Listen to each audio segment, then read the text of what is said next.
You know, I had this patient, she's 25 years old. She weighed 325 pounds. And she came in and she did my program. The first month, she lost absolutely no weight. But she wasn't unhappy because her cravings were gone, she was sleeping better, she had lots of energy, her skin tone was much better. And then the second month, she lost 21 pounds. Third month, she lost 63 pounds. It was at that point where I really realized that you don't lose weight to get healthy. You have to get healthy to lose weight. And this principle has been so successful that, in fact, I don't even know a time where it didn't work. It works pretty much on everyone. And if a person doesn't understand that philosophy of that sequence, it boils down to a correct sequence, they're very susceptible to the next unhealthy program that comes along. And there's so many unhealthy programs, and I'm not going to mention any unhealthy program names, low calorie counting, pre-packaged foods, B12 shots. All these programs don't necessarily get you healthy. The foundation of getting healthy is actually nutrients. So unless the person has the nutrition in those calories, you never have increased the health. In fact, the cravings won't go away either.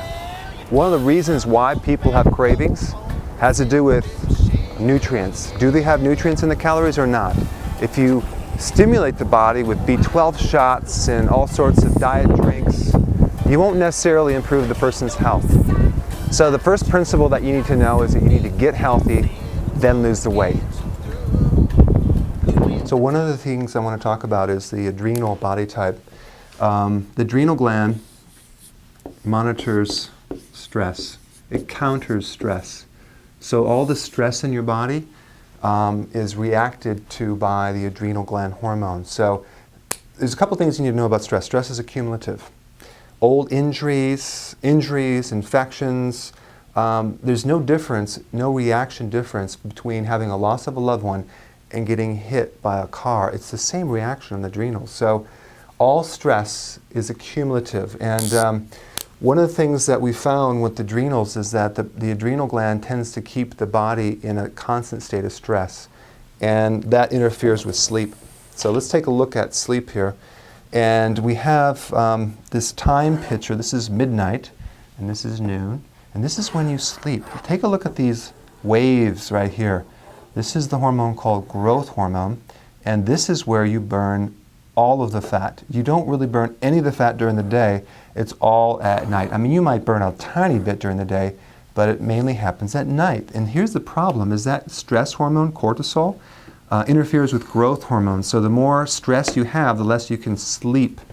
In fact, let's just take a look at something right here. When you go to sleep, there are 4 waves, or what's called circadian rhythms, that one goes through. These are 90-minute cycles. They actually go 90 to 110. And this is the REM sleep. That's when you dream. It's very active. It's actually not a restful sleep, but rapid eye movement is kind of a superficial type sleep. Now down here is where you have the delta wave. This is the really good sleep. That's all the regeneration, that's the rejuvenation. This is where you burn the fat, right here. What you do during the day, like how you exercise, all that, affects you at night when you're sleeping. In fact, all the exercise and the eating good things that you do during the day will end up burning fat 14 to 48 hours later when you're sleeping. So sleeping is a very, very, very important part of burning fat. In fact, if you're not sleeping and you burn all the fat when you're sleeping, then it's obvious what's causing the problem. But the sleep cycles are important to remember, and also just to realize that getting the proper sleep. When people sleep, they go to bed like at 1, you miss the wave. So you never get that full rejuvenation. With the adrenal body type, they can't really get to sleep. If they don't go to sleep by a certain time, they miss the wave, and now it takes like 90 minutes to finally get into that sleep. There's something else I want to show you. I'm going to draw a body here. This is my great handwriting here. Here's what we found. the body accumulates stress. So it's very important when evaluating someone that we look at the accumulated stress, physical stress, as it relates to their sleep patterns.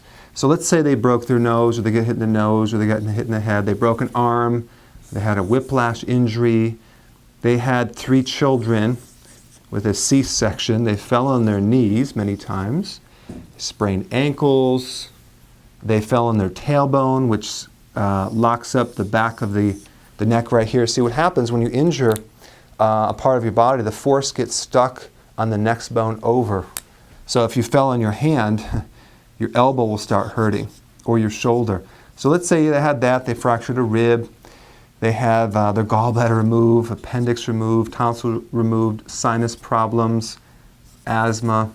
These are all the questions that I'm interested in knowing about, because that's the stuff that is still stuck there. So the body, especially the adrenal gland circuits, tend to keep the pain, or not just the pain, but the energy stuck in these different points.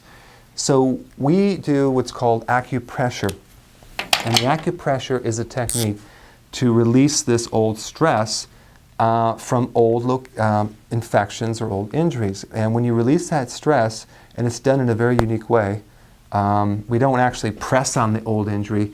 We release it with a technique called ASET, acupressure stress elimination technique. It really helps a person get into the deep sleep cycles right here. So we actually do a test. And I want to show you a diagram of this test. I'll show you what it looks like. This right here. It's a little blurry, but you can see this is one of the tests that we do. We measure part of the nervous system. This dial right here should be completely balanced. It should be right here. It shouldn't be that low. This tells me the person is burnt out. So we're actually able to measure how much stress is in the body. So let's take a look at someone else here. And this one right here, here's another example. This person is physically really stuck in a lot of stress. It's way too high. Remember, this one should be balanced. So this person is stuck in stress. This person is already burnt out. This person is in the process of burning out. This person already achieved burnout. So the reason why we do this test is we're able to measure how much stress is in your body. And we use this as our feedback to when we do the technique, acupressure, we do before and after, so we're able to see the stress coming out of the body. The thing that most people focus on is they're tired and they try to stimulate their body with a B12 shot or a caffeine or something like that. We have a different approach. We're extracting old stress from the body that makes the graph get better and pulls the stress out and allows the person to sleep better. That's part of our program. Now, if the person has good graphs, we don't do that. But if they have a lot of old stress stuck in the body, it's essential to help them. It's part of the getting healthy, removing stress. It's why? Because of this darn hormone called cortisol. Cortisol interferes with weight loss.